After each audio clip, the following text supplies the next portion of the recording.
iconic image of Muhammad Ali as a martyr for the cause of freedom, both against Vietnam and for the civil rights movement, is Ali as Saint Sebastian, as expressed by Esquire magazine. I said to Howell Hayes, I got to do another cover with Ali. He said, what do you have in mind? I said, I want to depict Muhammad Ali as Saint Sebastian. We have him posing, hands behind his back, and slowly pointed to each arrow. And he said, Lyndon Johnson, Robert McNamara, Clark Clifford, General Westmoreland, Dean Rusk, Hubert Humphrey. He pointed to each of the 6 arrows, and he pointed out his tormentors. So that it was like, whoa, unbelievable. Stand by me, stand by me. Muhammad Ali's first touch at international fame was becoming a gold medal Olympian in the 1960 Olympics in Rome. Clay, for 18 years of age, rise up. We're going to hear a lot more of this young man, I'd say. His style was quite different to other amateurs. He was very fluent, he moved very quickly, and he talked very brashly. And you could tell that this man was going to be something exceptional. You feel sometimes when people's presence, they're going to go somewhere, you know?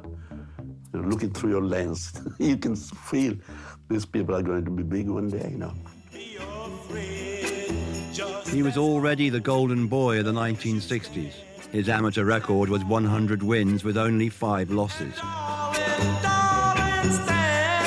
The way he became a fighter, you know, his father bought him when he was 12 years old, maybe the only thing his father ever did for him in his life, he bought him a bike, a red Schwinn bike, and he went someplace with some friends. They went in, got a soda, came out, the bike was stolen. Came out, I'm gonna whip, and he goes to the police station. I'm gonna whip, and he goes, I'm gonna whip that man. And there's a guy at the police station, an officer at the police station, that said, hey, young man, who are you gonna whip? You know how to fight? No, I'll fight. He said, well, I'll teach you how to fight. And the white cop taught him how to fight. And that's how he became a fighter. The very first time I covered a fight was when he came here in 1963 to fight the British champion, Henry Cooper. Of course, he wasn't champion then, he was just a young, brash upstart, but he was by no means the great personality that he was to become.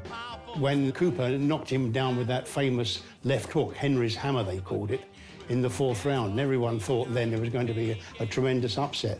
Although there was a little bit of skullduggery in the corner, they say the round was extended because the glove was split. He came out with fists blazing in the 5th round and cut Henry to pieces. The feeling afterwards was that somehow Clay, as he was then called, had been distracted because he saw Elizabeth Taylor at the ringside. And if you look at the film, you can see he does glance down at the ringside and he mouths something, and it's something like "Hiya Cleopatra." And of course, Henry, seeing this, took great advantage of it and floored him. And I've never seen Ali as bemused at any time in his life as he was at that moment. Well, I went to New York, Madison Square, where he was training. And that's when I got the picture of him, his poetry, which he say, float like a butterfly and sting like a bee. Angelo Dundee was hired as his trainer. Angelo Dundee was not only his trainer and cornerman, he was his Svengali. And again, we talked earlier about did Ali dislike white people? He had a white trainer and a man he respected tremendously. By late 1963, Clay was the contender for Sonny Liston's world title. He survived the early onslaught of Liston and in the 6th dominated him. Liston was totally baffled by Ali. He didn't understand him. He'd never met anyone before, and one thing that he was scared of was madness. And of course, Ali feigned madness at the weigh-in. He began frothing at the mouth, and I think Liston was absolutely scared of him. And he does try and knock him out. He does throw some heavy punches in the fight, but Ali was just too young, too quick, and too smart for him.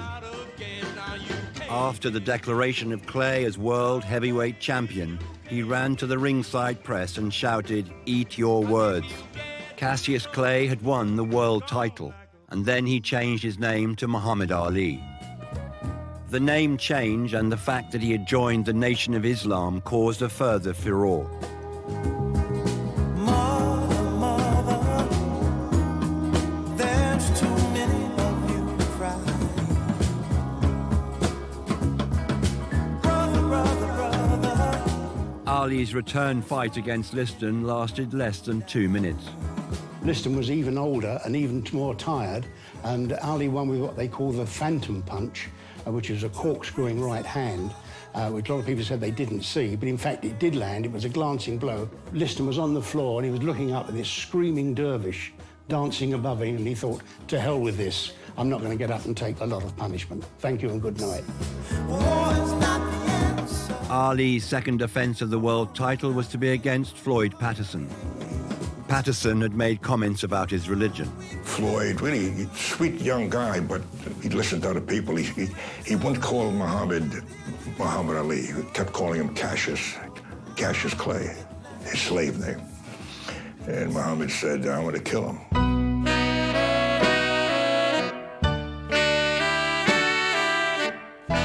Once again, Ali was dominant. Many criticized him for extending the fight to a 12-round technical knockout. The Illinois Athlete Commission refused to sanction his next fight in Chicago against Terrell. Ali had to travel to Canada and the UK to fight George Chuvalo and Henry Cooper to continue his career. In Miami, training holds no enjoyment for Clay. It used to be easy, talking and saying, I am the greatest, campaigning for the title. Now I am here and everybody else is trying to take my title, such as this fellow named Henry Cooper in London, and all of these fellows are trying to get my title now. And it's no longer fun getting up every morning early to run and training every day. It's getting to be a grind and a job, but it pays off if you're in condition and if you can keep winning. I have so much on my mind, as you have been reading, all type little problems, you know, alimony and matrimony and divorce and draft board problems, and it didn't really get me down, but it's just taking a little time to forget about it. So Clay works out his hate. For him, perhaps, the punch ball symbolizes all those who seem to conspire against him, those who demand tax and alimony, the public who sneer at his Muslim faith, the draft board that wants to send him to Vietnam. That was probably the beginning of his iconic status when he came back 3 years later, of course, and defeated Henry again in that fight at Highbury, winning in the 6th round, again on cuts. All things ain't what they used to be now. Ali returns to America in 1967 to fight Ernie Terrell. Heavyweight champion Cassius Clay goes through the final stages of training for the defense of his title against Ernie Terrell. A rugged sparring partner tosses some heavy leather at the champ, forcing him to give ground. Experts predict that Terrell will prove to be the toughest opponent for Cassius so far.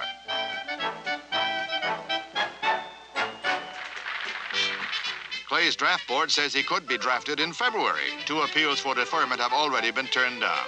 Cassius rattles off a bit of doggerel verse for the challenger, Terrell. He's going around claiming to be the real heavyweight champ. But after I'm finished, he'll just be a tramp. Now, I'm not saying this just to be funny, but I'm fighting Ernie because he needs the money. Ernie's answer will come in the ring at the Houston Astrodome.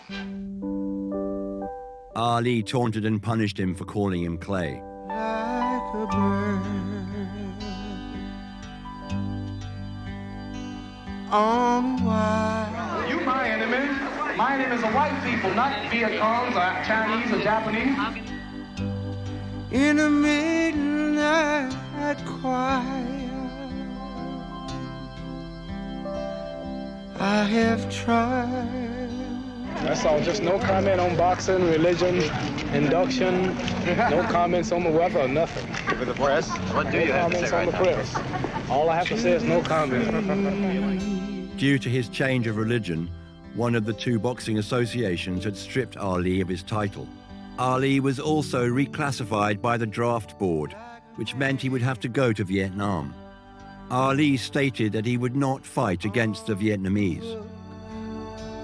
I said to Harold Hayes at the time, when Muhammad Ali became a Muslim, and he was bombarded by his own people, by everybody, the fact that he would change his religion, you know, from a Christian to a Muslim. I did a cover then defending him. I got somebody who really should have hated him, Floyd Patterson, who he destroyed in a fight, to come out on the cover for Muhammad Ali, and Ali's behind him, keeping his mouth shut. So I had done that cover, and it got terrific response, and everybody, and they got a lot of people that came out for Ali, but then what happens? The government trying to punish Ali one way or the other, put him up for the draft.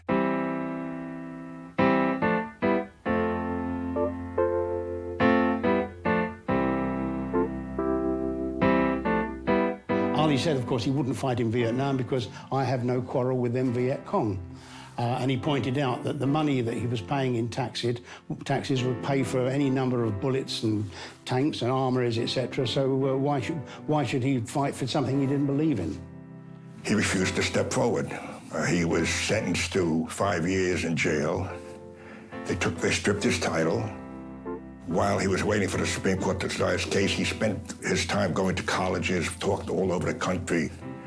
He gave young people the guts to come out against the war. Sometimes in our lives, we all have pain.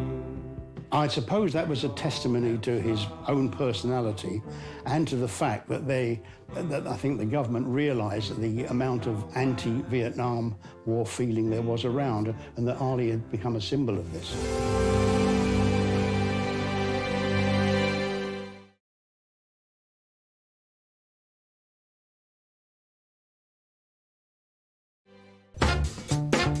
In 1970, with his case in appeal, Ali was given a license to fight again, which led to his first fight against Joe Frazier. 25 years of age when he had his last fight before being stripped of the titles. 4 years, 4 prime years of his life. He was given a 5-year prison sentence, which he never served, but that was overturned by the Supreme Court, and he was given his license to box again in 1970. Champ, right on. Now listen, that's all over. Sonny Liston is all over. Now you ain't the champ. Hey, listen for a minute. Be quiet now. Shut up. How you gonna do this? How you gonna do You the this? champ. You go fight more than 4,000 people live. What is this? There's more people in training than you have. What is this? The first fight with Joe Frazier was the one in which Ali was beaten for the first time. He was knocked down in the final round, of course, Ali. They both ended up in hospital, and I think Frazier stayed there longer than Ali. It was the biggest gate and the most exciting. Everybody was going there to see Muhammad beat Frazier, and he lost, you know. And it was really a disappointment.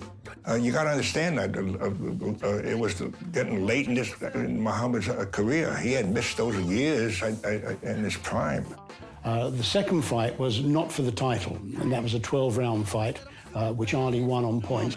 Well, my man fought a really strategic fight, was in great shape, was able to offset him. He won the fight. I mean, there was no baloney tonight. I thought he won the first one, so I don't know how to make any baloney about this fight. He won it, Howard. Did he fight the fight as you two had planned? He just aired a couple times. At one time he got against the ropes. He started kidding around with the fans. I didn't want that. It was all serious tonight. That's what won it, seriousness and great shape. Okay, what next?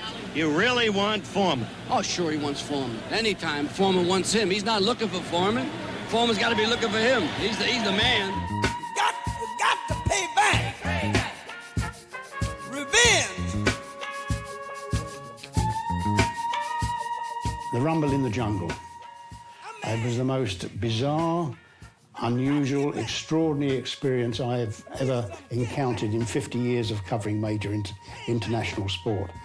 A magnificent stadium built in a jungle clearing, 4 o'clock in the morning, Ali, against all the odds, defeating the ogre, George Foreman, at the age of 32. I done something new for this fight. I done wrestled with an alligator. That's right. I have wrestled with an alligator. I done tussled with a whale. I done handcuffed lightning, throw thunder in jail. That's bad. Only last week, I murdered a rock, injured a stone, hospitalized a brick. I'm so mean, I make medicine sick. Nobody gave him a chance to beat Foreman. Nobody gave him a chance because Foreman had destroyed Frazier in a previous fight, just a little while before that. Just destroyed him, knocked him out in the first round. I'm a brain fighter. I'm scientific, I'm artistic. I plan my strategy. He's a bull, I'm a matador. He's scared to death. He's scared to death. Ali was Zaire's man. Foreman meant nothing to them. They didn't like him. He upset them by arriving with a huge German Shepherd dog, which was a symbol of the Belgian rule when the Belgian soldiers used to walk around with these dogs. So they hated Foreman from the outset. Ali had everything going for him. And the resounding chant when he yelled to the crowd, Ali Bombayeh, Ali Bombayeh, it meant Ali kill him, Ali kill him. Watching a fight on TV at Madison Square Garden, a big screen, we're going, oh my God, oh my God, oh my God. That's Ali's rope-a-dope. That was when you didn't quite know what was going on the first 2 or 3 rounds, and all of a sudden, then he getting pounded. All of a sudden, he's falling pounding, and boom, boom, boom.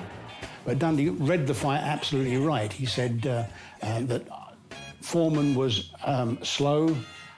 He was not as fit as he could have been, and he said he will blow up like an old bull elephant, and that's exactly what he did. Ali just came to life. Boom, boom, boom, boom, boom, boom, boom.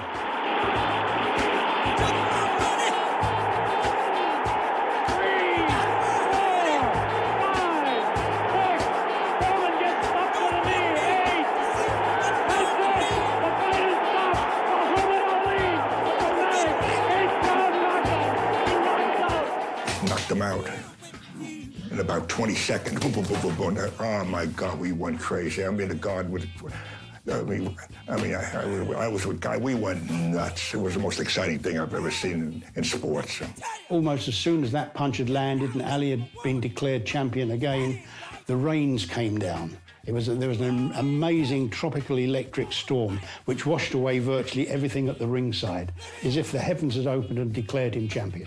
We all talked to him afterwards, of course. He was in a cabin down by the Zaire River, and he was typically Ali. I mean, he was, I am the greatest, I shook up the world, I've done it again. But he was such a benevolent figure. It's hard to say that he was lovable, because I don't think he particularly wanted to be lovable. He liked to be liked, I think, but he was so ebullient and so full of himself. Ali then agreed a third encounter with Joe Frazier in Manila. The fight took place at 10 o'clock in the morning in an indoor arena with no air conditioning, and it was steam heat. They fought almost literally to the death. But Ali himself said afterwards that his experience of that fight was, it's the closest thing to dying. The fight was stopped in the 15th when Frazier's trainer refused to allow Frazier to answer the bell. This was the last of Ali's great boxing victories. There were a few more fights, including Leon Spinks and Larry Holmes, but Ali was impaired by his developing health issues. Sadly, although he went on to win several fights after that, I think was the beginning of the end for Ali, because he suffered so much punishment. Indeed, they both did in that fight. There was never really the same fighter again. He was the first person who brought so much interest in boxing. Nobody was interested in boxing till he came on the scene. And you find families, women, all sort of people getting interested. He was never anti-white. I have never seen any example of him being any racist attitude in terms of being anti-white. In fact, quite the reverse. He once said that he was the most famous man in the world because he said, you can parachute me into High Street, China, or anywhere in Africa, and they'll know who I am. You couldn't say that about anybody else at the time. The Queen of England, the President of America, he was undoubtedly the most famous person in the world. And to some extent, perhaps still is. He's like other people like Mandela's, but in a different way.